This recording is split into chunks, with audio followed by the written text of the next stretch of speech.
Alright, yeah, and welcome back to some more Magic Arena, and today, for me particularly, I don't know when I'm actually going to be uploading this video, is the Historic Brawl event. So we're going to be playing lots of Historic Brawl. I'm going to be vlogging this event as much as possible, and today we're going to be playing around with a Vraska Relic Seeker deck. So this is a commander I haven't played before. I have played with the Golgari Queen in the past. I think this might have been one of my first few Brawl decks, actually, that we constructed. Vraska was very good back in the day. Yeah, she was a perfect counter to Oko, so that's and that might highlight when I actually last played her. But we're going to be going with Big Vraska for this one because I think she's just cooler, and it's our opportunity in Historic Brawl to play the cards we can't normally play, so that's exactly what we're going to do. 6 mana for 6 loyalty, legendary planeswalker. The +2 allows you to make that lovely little pirate right there, a 2/2 with menace. The -3 allows you to destroy an artifact, creature, or enchantment and create a treasure token. The -10, the ultimate, allows you to turn your opponent's life total to 1, and then you can use those menace tokens to clean out the game. It's a really nice curve for Vraska. We do need to ramp into her, of course, so we've got the usual things that you might expect: Llanowar Elves, Gilded Goose, Paradise Druid, a couple of land-based ones in Wolfwillow Haven, and Gift of Paradise. So we're going to be trying to ramp to her as well, but the general shell of this deck is going to be kind of a mid-range / control list, so there's a lot of removal in here. Really taking inspiration from that -3. We've got a lot of cards that can do that kind of effect in the deck, so we should be able to take care of whatever our opponent throws at us in a mid-rangey fashion. Not too much card advantage, but making sure that our opponent runs out of steam, and at that point we get to slam down our planeswalkers to finish off the game, and hopefully they have very little to deal with them, and then they can snowball out of control. So, as I mentioned, we got the other Vraska as well. -9 is a win the game kind of card as well. Whenever a creature control deals combat damage to a player, that player loses the game. So, similar in effect to Vraska Relic Seeker. We've got Liliana Dreadhorde General. -9. Basically gives your opponent 1 permanent of each type, so 1 land, 1 enchantment, 1 planeswalker, 1 creature, and usually that cleans out the game. I have won through that -9 once before, but it was like they -9'd because they were essentially dead. But most of the time, though, it is an unbelievably devastating win con. She also, similar to Vraska, does pretty similar things, actually, except for she doesn't deal with the artifacts and enchantments, but she does sacrifice 2 creatures, and whenever creatures we control die, we get to draw a card, so we can throw away our mana dorks and things like that for card draw, which is kind of nice, and she produces zombies of her own as well. We got Grunk, Cursed Huntsman, another planeswalker who I have actually produced a video of and had a lot of fun with. I absolutely love this card. 5 loyalty for 6 mana, 0 ability, allows you to make 2 2/2s, and whenever those creatures die, you put a loyalty counter on each Garruk you control. We're going to be playing around with that once new Grunk comes to M21, don't you worry. -9 destroys a creature and just draws a card, and then the -6 allows creatures you control to get +3/+3 and trample permanently. So essentially, Grunk makes 5/5s with trample, and it's lovely. It's really easy to pull off that ultimate as well. Garruk actually combos very well with Little Vraska, as well as Big Vraska, actually. So he makes the 2 2/2s, and then you actually use Vraska to tick up, sacrificing a permanent. So you sacrifice one of his wolves, and that puts him on 6 loyalty. And at that point, you can ult, make your wolves +3/+3 and trample. And then any creatures you have left over are going to be pretty solid. Thinking like Vivian Monsters Advocates kind of creatures. 3/3s that can have a choice of Trample, Vigilance, or Reach, for example. This one's just in here as kind of a mid-rangey finisher. I figured we could just produce loads of 3/3s and run over the game while just removing stuff. As I mentioned, we got lots of removal in here. Lots of board wipes as well. So we've got Extinction Event. We got Find Finality. I kind of count Casualties of War as a board wipe. It's an auto-include in Golgari decks. It just is. Unfortunately, it's kind of like the Agent of Treachery of blue decks. You got Phyrexian Scriptures as well, which destroys all non-artifact creatures. Also deals with graveyards as well, which can be relevant. I always like to keep at least 1 piece of graveyard hate in the deck, and Phyrexian Scriptures is going to be that graveyard hate. But yeah, other than that, it's just all removal. Not really going to go into the deck too much more than that. Actually, now that I remember, we did have 1 game where I decided that I wanted to add a guild gate, because we do have circuitous route in the deck, so that allows you to grab a gate. So Golgari guild gate in here. Other than that though, there's not really too much to go on as far as the mana base is concerned. We've essentially got all of the Golgari lands that are not tapped, minus the guild gate, because I think we can really benefit with a circuitous route off of that one. I'm not a big fan of just shoving tap lands in willy-nilly, so we aren't going to be doing that. The only tap lands now are going to be the guild gate and the Temple of Melody. You do have Khan's Bastion that allows you to proliferate and get you towards that Vraska ult, or any Planeswalker ult for that matter, a lot quicker. Archer Vraska, if we got the City's Blessing, ends up being a card advantage engine, and yeah, that's essentially it. Running the castles, because we can. Locthwain's really going to be the only relevant one, I would say, but it's there. Drawing new cards, card advantage on a land, solid. Anyway, well, I've waffled on long enough. Hopefully you guys enjoyed the content. If you do, make sure to hit the like button, subscribe for more Historic Brawl content in the future. We're going to be playing a fair bit of it over the next week, so stay tuned for that. Hit that bell icon if you do want to get notified for those kind of videos. And without further ado, let's get to it.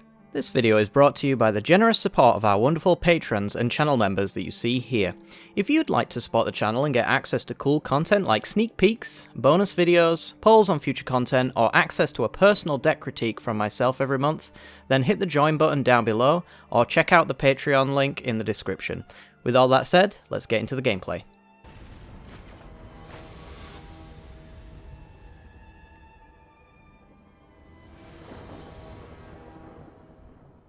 Alrighty then, we're in on the draw, and this hand looks fine. It's not too great, but it's fine. You got turn 2 Paradise Druid or Wolfwillow Haven. Ooh, turn 1 Llanowar Elves is honestly, it's up there with the best possible draws we could have. So this will probably eat a shock, if I had to guess. If our opponent has one, they should be using one. Mountain.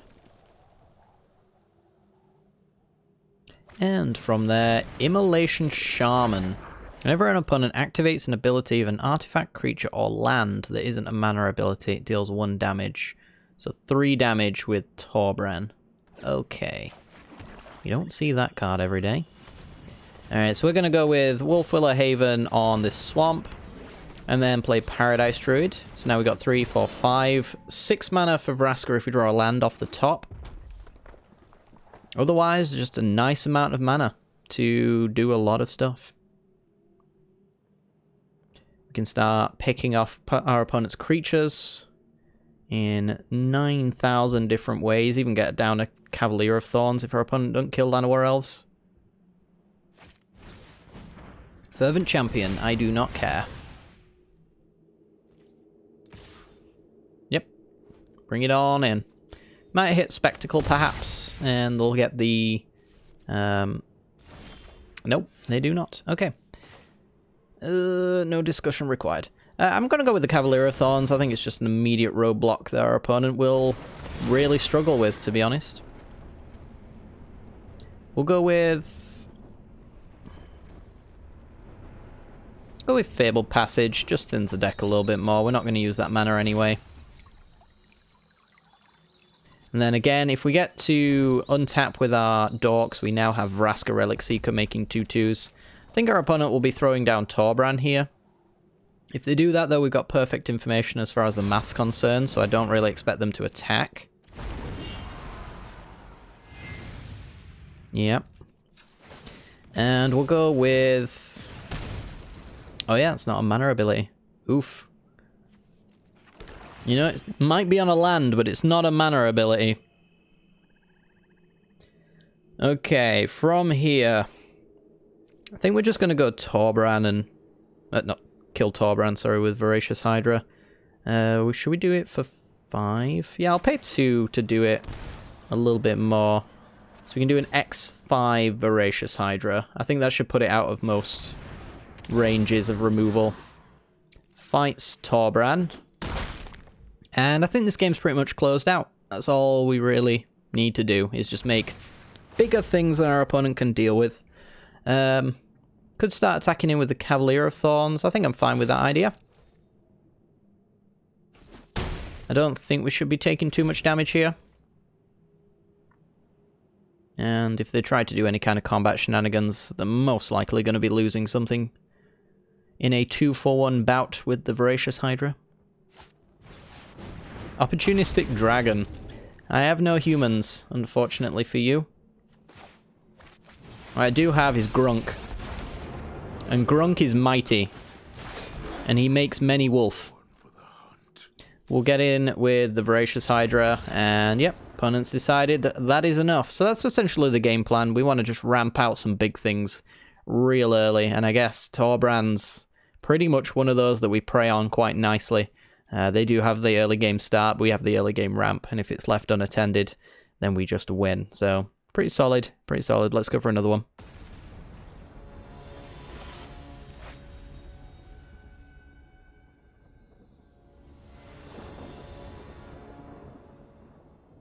Alright, we are in, and no green mana, but we are on the play with a Phyrexian Arena.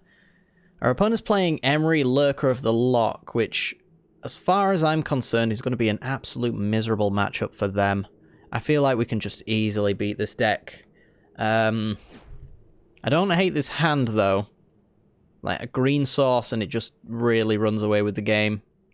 But we might find ourselves not doing anything for the first few turns, but that's kind of how Emry rolls. I'm going to take this hand. I think if it was against a good deck, I would not keep this. This would be a bad keep. But because I think in 3 turns I could probably find myself a forest, I'm going to keep it. And I'm pretty sure Vivian and Vraska together can make some wonderful dreams come true. Would you look at that?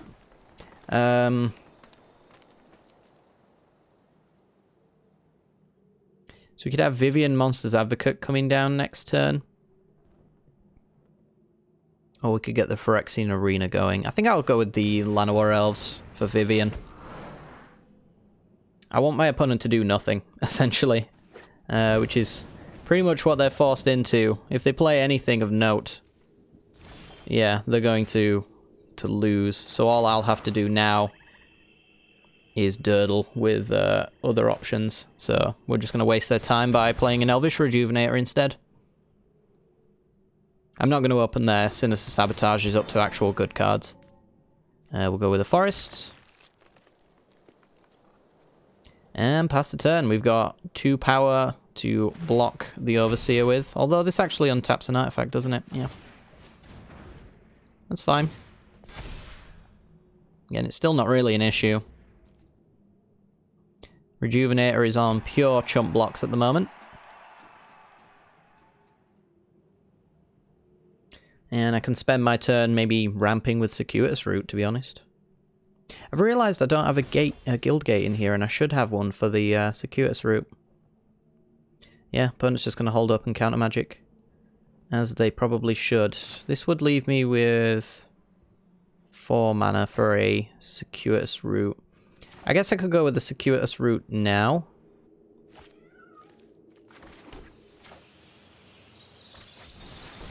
I don't mind ramp being countered, and Phyrexian Arena resolving is quite nice. So this is the bait spell. Yeah, if you check the EtherHub link down below and following gameplay from this one. Sweet. I will have a Golgari Guildgate in there. I think it's just pretty good when you've got Circuitous Route. Alright, Phyrexian Arena, draw me cards. So our opponent's kind of going to struggle a little bit to keep up with card advantage like Phyrexian Arena. Their only hope is to run the Steel Overseer to victory. And all I have to do is resolve my Vraska, and that's pretty much game over. Stonecoil Serpent X3 would have been annoying had I not have Vivian here to just make 3/3s instead that are monocolored and therefore can block the Stonecoil Serpent. Yeah, that game's it's pretty much a non-game. I suppose actually they do have the tap and untap with the Manifold Key, so that's actually a 5/5, but yeah, don't know why they scooped there. I feel like that Stonecoil Serpent could have done some serious work. It's times like this where I really wish I could actually look at what the top card is, because that would have actually demanded some form of answer, to be honest. So, yeah, next game.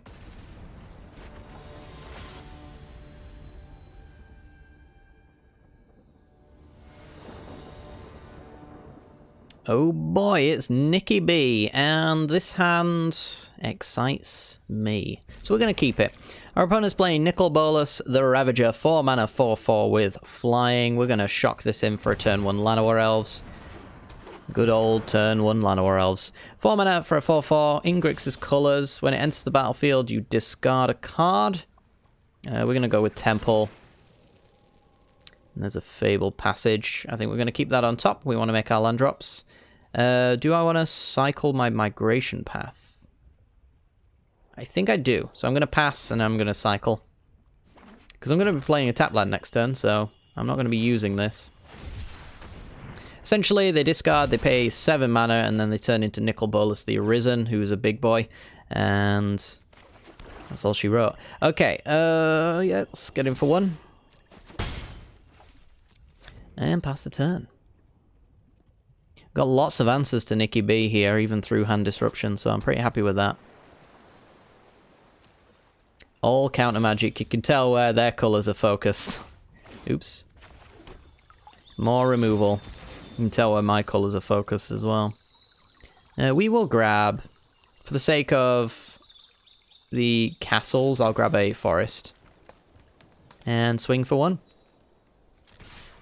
Yeah, so we're against a Grixis control deck, no doubt. It could be a mid-range list, I suppose. A little less countery and a little bit more big boys in Grixis colours. I'm going to hit a hard doubt on that, judging by what our opponent's done so far, which is absolutely nothing. AKA, I have counter spells. Please play something so I can counter your spells. So I'm just going to keep hitting them with Llanowar Elves. I already have the answers to whatever they play, so don't have to worry too much. There's Temple of Malice.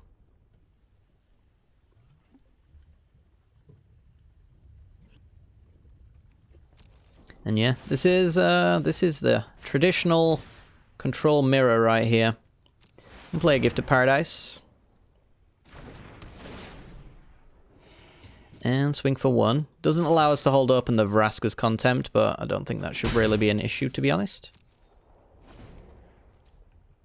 And if Bolas comes down here, we'll get rid of the cast down. Most of the cards they're going to play are going to be legendary, most likely, so I don't see this doing too much. Although, now that I mention it, there's a pretty good target right there. So I might as well shoot down that token, and then we've got 2, 4, 6 for Vraska next turn. So we're going to slap her down. She's probably going to die. Grixis has some very good Planeswalker removal colours. And no doubt they've built one up so far. Yep, there's 1. Alright, to the command zone, please. Vraska. See you in 2 turns. And then they've got Bolas mana.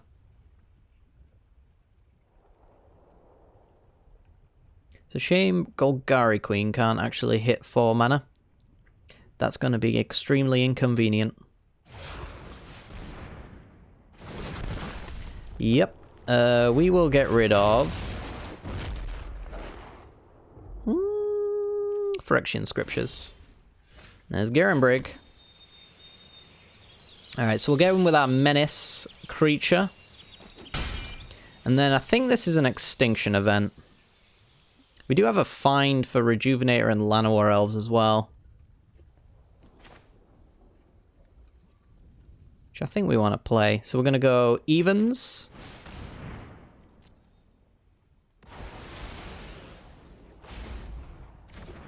Get rid of Bolas, and then we will get back Llanowar Elves and Rejuvenate. It's not the most valuable of finds, but it does allow us to Vraska if our opponent taps out Ashiok.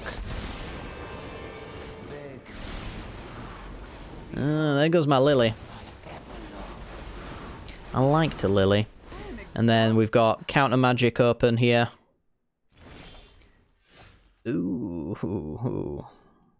We can try for that later. So let's start with Vraska's Contempt on Ashiok. That'll get sabotaged. Or Disdainful Stroked. Sure. And then we'll go Vraska Golgari Queen, and Ashiok is 3 mana, so we can go boop. We got rid of their Planeswalker, and we've got one of our own in play. I want to basically dig out all the counter magic so Casualties of War can do a little bit more work.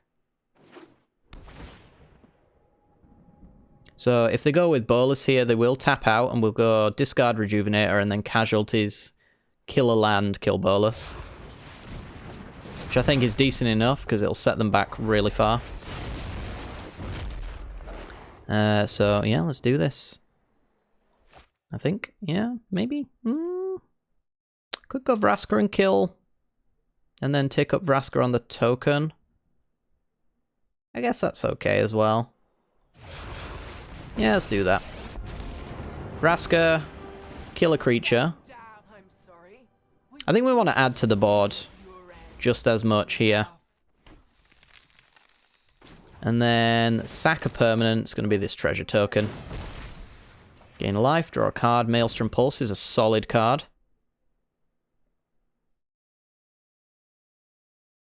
Please no Elder Spell. Please no Elder Spell. Please no Elder Spell. You've got an Elder Spell, haven't you? Just be honest. It's an Elder Spell. Look at them double hovering. Oh, God. Really? Really? You're gonna do me like that, Magic the Gathering? I mean, it's a flavor win. I'll give them that. It's Murderous Rider. Did they go after Little Vraska? They did. Huh. Or we just got more? Narset. Narset stops me drawing cards. It's not really a thing I was doing all that much. Eldest Reborn. Alright. That's not going to be too much of an issue, though, to be honest, because this sack a creature, we're going to have Pirates, we're going to have Shifting Ceratops, and the Llanowar Elves. So, take up. Shifting Ceratops. Give it haste. And Turbo Slam right into Narset and send 1 point at our opponent's face. And then we got Heartless Act for Nicol Bolas. Probably don't want to do Heartless Act, actually. We probably want to get rid of that and then keep Maelstrom Pulse Casualties of War. Since both can get rid of Bolas and they're a little bit more useful in general. Croxer. Okay. Well, that's a Heartless Act gone. Playing at sorcery speed. They can get back Croxer again. Oof. That's going to be a Casualties of War then. Actually, ooh, is it going to be a Maelstrom Pulse actually? Because Casualties of War can hit the Elder Spell.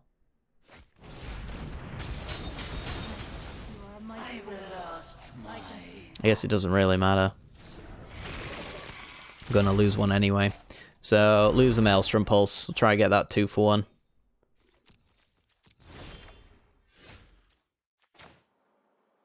Let's have a go. Creature, land.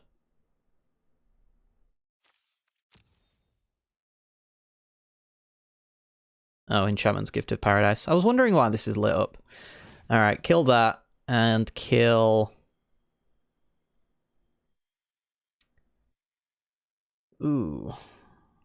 Probably not the black sources. It's going to be like a blue-red. We'll get rid of the temple, I guess.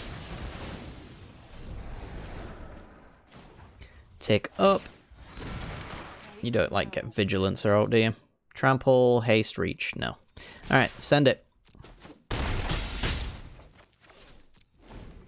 Alright. So we've set them really far back from their actual commander. Croxers are far away. Got the Shifting Ceratops, it's not too bad. And then a Murderous Rider. So we wouldn't mind having a target for the Eldest Reborn, so we're going to make a 2/2. We can proliferate as well and then set our opponent on 1 life next turn, if they don't block here.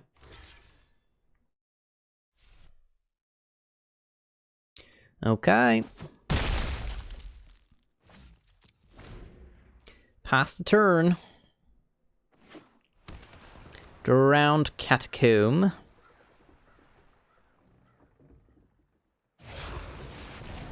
And there's Nicol Bolas. I think that means we have won the game. So, get rid of Murderous Rider. Statue, sure. Discard a card we don't have. Our opponent is tapped out. They cannot do anything. We proliferate. Put a loyalty counter on Vraska. Ult Vraska, sending our opponent's life total down to 1. And get in with the Menace token. Plus, obviously, if it didn't have Menace, we have the unblocked creature as well to send it. Alright, I think we maneuvered that okay. Maybe we could have played it a little bit differently. I'm sure some of my lines of play were kind of getting tripped up. It's been a weird week, so forgive me for saying things I don't mean by accident. But yeah, we won, so pretty happy with that. Let's go for another game.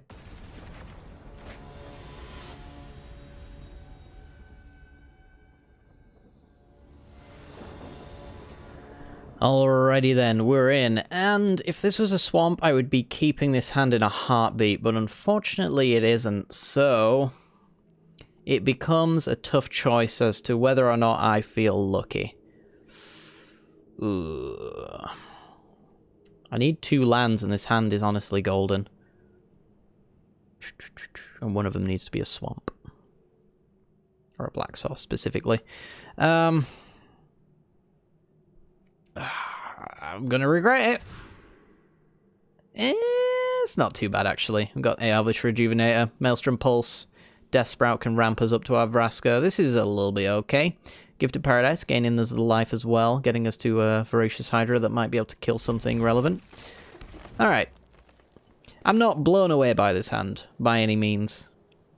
I feel like if we'd have drawn all the lands we wanted, the previous hand looks better. But I think this is okay. And yeah, we got a land, so I'm pretty happy. Alright. So, just draw removal. Removal, removal, removal. That's all we really need at this point. I think I'm going to lead with the Rejuvenator, because it kind of forces our opponent to essentially remove or not attack. And removing an Elvish Rejuvenator. Sorry, by the way, guys, that was me. Let me just... Boop. I keep forgetting to put my phone on silent. I'm just so professional. Alright. Yeah, if they want to get 1 point through, they're going to have to use something useful. Like a Jaya's Greeting. For me, that's great. That is just great value all around. It puts it on tapped. Does that matter to me? Do I care? I'm gonna be able to... Yeah, I'll do it for thinning, I guess. Thin the deck out a little bit. Alright, Courier gets in. Absolutely loving how slow our opponent's being. I mean, do I even, like, do anything else? It's such a weird place where I'm like, do I even bother going for a Death Sprout here? I mean, Death Sprout... Oh, wait, this needs actually a target, right?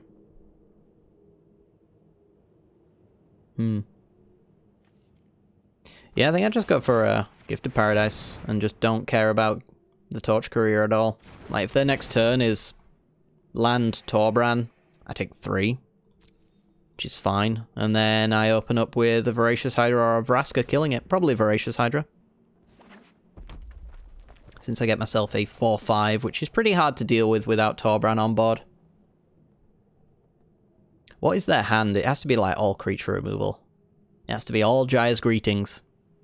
I'm not used to my opponent being this dirtly. Playing 2 cards by turn 4. It's just not a thing.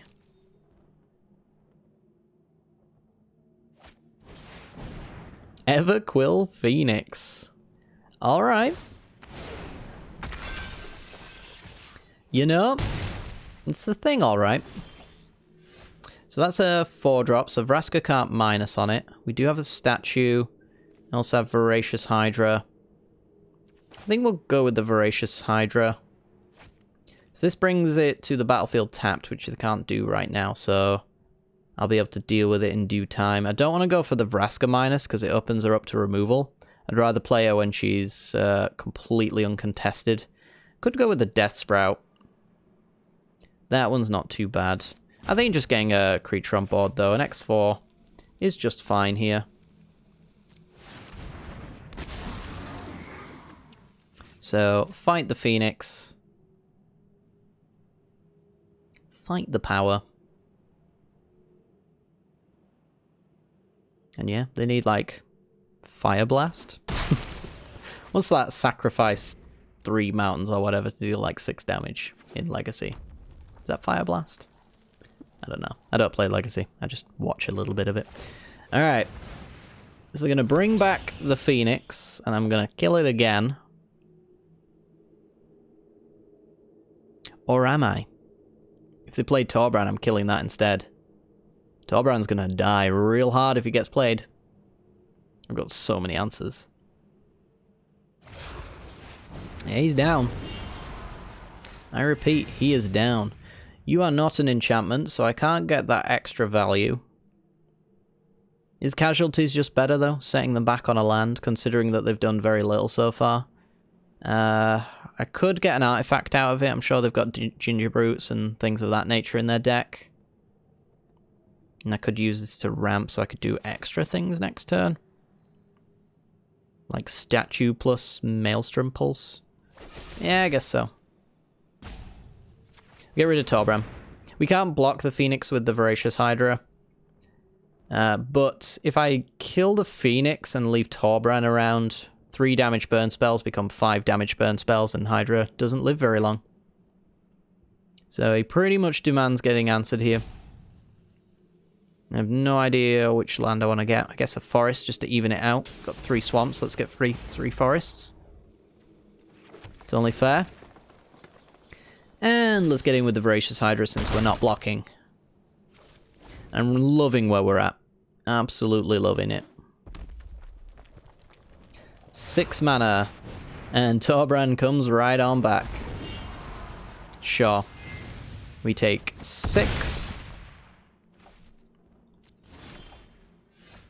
And we got a forest. Alright, how much does this leave me with? 2 mana. How much does this leave me with? 2 mana. It's almost as though they're the same mana cost. Yeah, I guess I've just got to go for the Maelstrom Pulse. Kill him again, make him just completely unaffordable. Every time they tap out and do nothing with Torbran, it's a dream come true. And now we've got the statue as well, so if they do play him, we've got an instant speed answer to any of their big board stuff. Wouldn't mind some exile, specifically, just in case, excuse me, in case they get something like Anax. I'm not a big fan of Anax getting some pretty powerful stuff. There's 7 dwarves, alright, there's always a couple. I don't know if this deck runs the full 7, to be honest, but I know it runs a few. Alright, we're just going to kill the Phoenix now, because we can.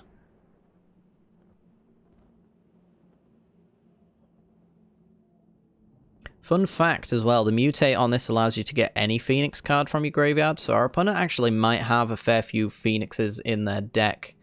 Looks to me like we're going to do... What are we doing? You can't protect it, right? Okay. The only other alternative was like instant speed flash, and I wasn't seeing that going to happen, to be honest. Alright, let's do Vraska Golgari Queen to kill the 7 dwarves. Ooh, we might get a double burn spell on the Voracious Hydra. What a time to be alive. I'll take that. I was thinking that I might attack in first and see if they block, but if I attack in first and they do have like a 2-for-1 kind of situation, then they can just kill Vraska and not block and feel pretty happy about themselves. This way they can get rid of Vraska or they can get rid of Voracious Hydra. It's not really a one or the other. Or it's not a both kind of scenario. Alright. I think I end up out on top here. It's not actually that much of a dominating presence, though, in fairness to our opponent. They have got us pretty low on life, but we have been using our life total as a resource, admittedly, as well. Blister Spit Gremlin. Deals 1 damage to each opponent whenever you cast a non-creature spell. Untap it. Okay, well, let's get in for a fair bit. Doubt our opponent blocks. I'm thinking Casualties of War. 5, 6, 5, 6, 7... Maybe it's just Vraska and then tick up, actually. What's the worst that could happen? Should be on 8. We take 1 damage. We take a couple of points, actually, but our opponent maybe gets to commit a little bit more to the board. And we get to make some 2/2s. Again, I don't think ticking down's the answer. We've already seen our opponent use Scorching Dragonfire to kill with 3 damage. There's plenty more where that came from. So let's present a blocker. Let's get the pressure on to finish out this game. And hopefully get a little bit more value than a 2 selection on Casualties of War. I'm doubtful, but you never know. I don't think we're dying here, anyway.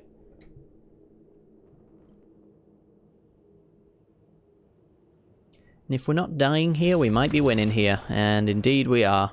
Fantastic. Alright guys, well that is gonna do it for today's video. Sorry this video might be a little bit short, but I've got a lot to do today, so thank you very much for watching. I hope you've enjoyed today's footage. I'm going to try do some more Historic Brawl, because I know I haven't played it on the channel in a little while. Been playing a lot of Cube recently and stuff like that, so I'm going to try get this a little bit more of this out, especially since we got the Friday Night Magic event. I'm going to be essentially flogging the crap out of it until it goes away, so we can get loads of footage for you guys. I've got a lot of cool deck ideas there. Don't know if they're good or not, but we'll see. So far, so good on the Vraska front, so, you know, speaks well for hopefully the rest of the decks that I've got planned, because I think they're about on the same power level, I would say, as this particular list, so there is a couple of jank ones that I might end up going with, but we'll see. We'll see on that one. But yeah, thank you very much for watching, guys. Hit that like button if you haven't yet done so. Leave a comment down below. What are you playing in the Historic event? I want to know what your favorite Historic Brawl commanders are, and if I like them, I might play them. Who knows? So let me know down in the comment section below. But other than that, I hope you've all enjoyed, and I'll see you all next time. Bye-bye.